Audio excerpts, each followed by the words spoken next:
صباح النور، مرحبا بكم الناس الكل في أولى نشراتنا الرياضية. البداية بالمنتخب الوطني التونسي. تتواصل عقدة عدم الانتصار ضد المنتخب المغربي من عام 2012. ما ربحناش المغرب مرتين، هزمنا وديا ضدهم 2-0. هذه 5 مباريات على التوالي ما نربحوش المغرب لا وديا ولا رسميا. آخر انتصار كان 2-1 في كأس افريقيا اللي 2012 اللي تلعبت في الجابون وغيني اكواتوريال، يعني عندنا تقريبا 13 سنة. البارح الهزيمة جات 2-0 ضد المنتخب المغربي في لو ستاد دو فاس.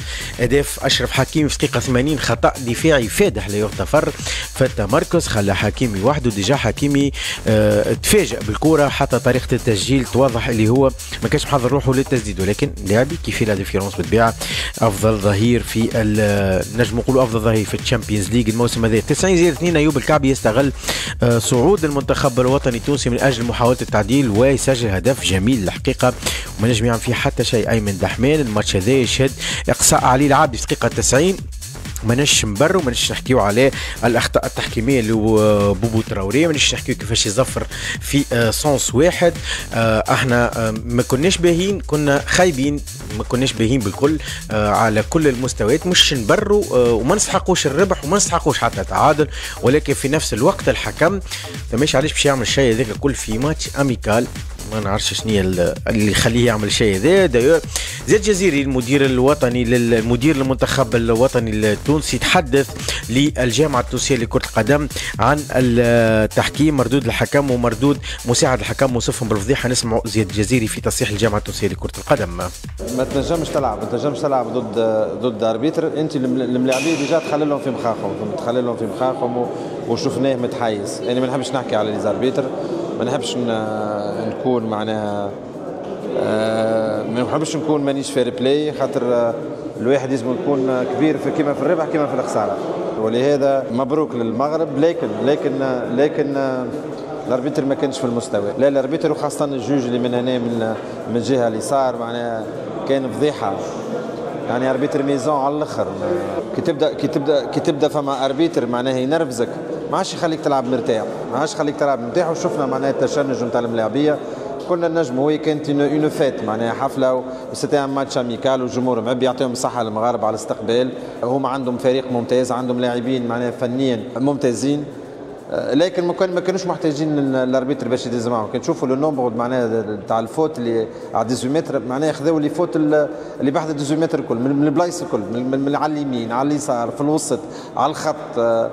ونحن ما خدينا حد شيء. وموا كان نجم يزفرنا البيلانتي نتاع حنابال معناها، فهمت؟ كارتون روج زايد العلي. وماذا بيا معناها نحكيو عليه الناس الكل الموضوع هذا نتاع الاربيتر راهو جاي نحن نلعبوا في ماتش حفله معناها دو فان سيزون، ولا مش باش تجي اربيتر تسافر سونسيني. دونك فوالا في الاخر في المحصه كما قلنا العقده تتواصل مع عام 2012. ما ربحناش المنتخب المغربي، ان شاء الله يجي نهار نربحوا المنتخب المغربي في اس لو ستاد. هذاك هو باش نلعبوا فيه كاس افريقيا. عندنا كاس العرب وعندنا كاس افريقيا، وعندنا قبلها زاد تصفيات المؤهله كاس العالم. يلزمنا نحضروا احنا ونداركوا. الماتش الودي الثالث لمنتخبنا الوطني كان مقرر ضد غينيا، ثم تم الغائه وتعويضه بمنتخب زامبيا نهار 10/8 متاع الليل في كازا في ملعب محمديه. والبارح الجديد هو كونه الجامعه التونسيه لكره القدم اعلنت كونه راسلت الصحفيين في مراسله اعلان كونه تم الغاء المباراه الوديه ضد المنتخب الزامبي وتعويضها بمباراه اخرى ضد منتخب افريقيا الوسطى نلعبوا نهار الاثنين 9 جوان 8 متاع الليل. كما قلنا تم الغاء الوديه ضد زامبيا، نلعبوا ضد منتخب اضعف من زامبيا اللي هو افريقيا الوسطى. مفيد نلعبوا باهي للمورال وباهي الربح. ان شاء الله عاد نربحوا افريقيا الوسطى. الله خير عاد ما نربحوش افريقيا الوسطى. دونك نهار الاثنين 8 متاع الليل المباراه الوديه الثالثه، اخر مباراه في السيري نتاع المباريات الوديه في جهر جوان.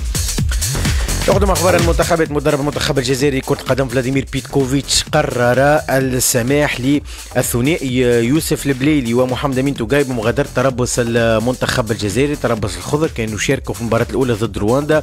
داير في الماتش هذاك يوسف البليلي عمل اسيست وسجل هدف، ومحمد امين توغاي كان لعب الماتش هذاك. دونك قرر كونه يخليهم يغادروا مقر تربص للالتحاق بالترجي التونسي، ومن ثم السفر إلى الولايات المتحدة الأمريكية من أجل المشاركة في مونديال للأندية الترجي. نذكروا كونه يسافر نهار 11 جوان عبر باريس رحلة عادية.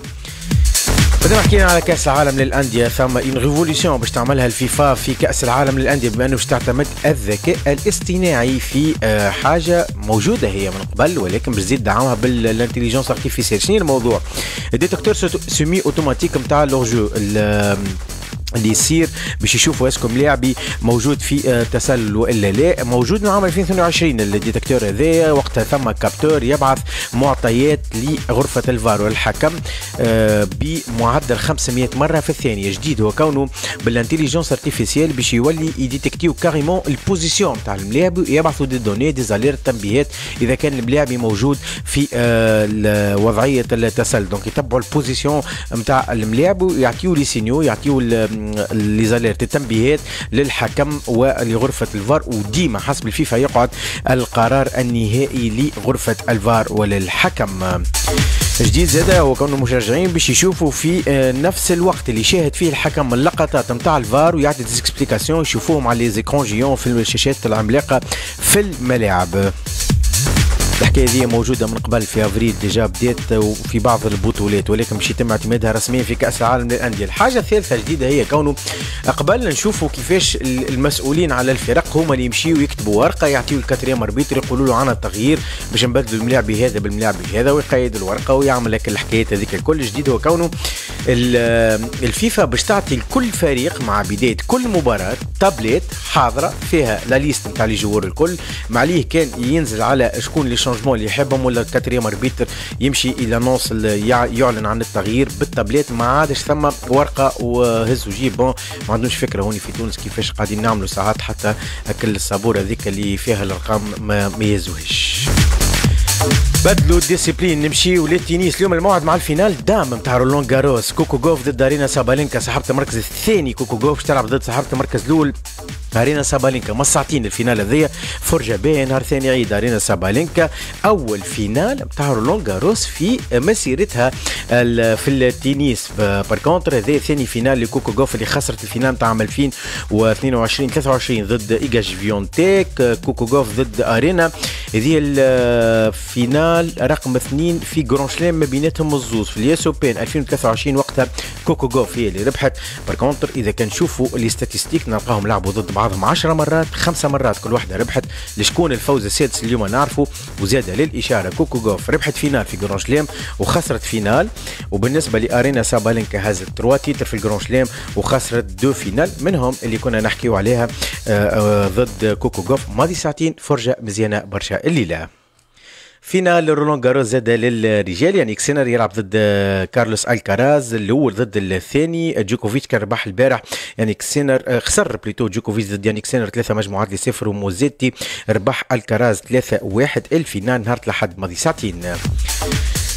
البارح ثم كارثة أخرى صارت في إيطاليا، بما النرويج ربحت إيطاليا 3-0 البارح.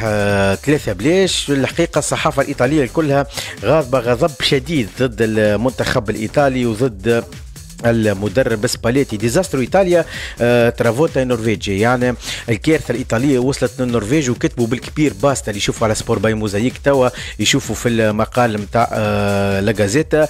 طالبت الغازيتا كونه يتم اقاله المدرب سباليتي، وكتبوا حتى الاونت قالوا حشمه.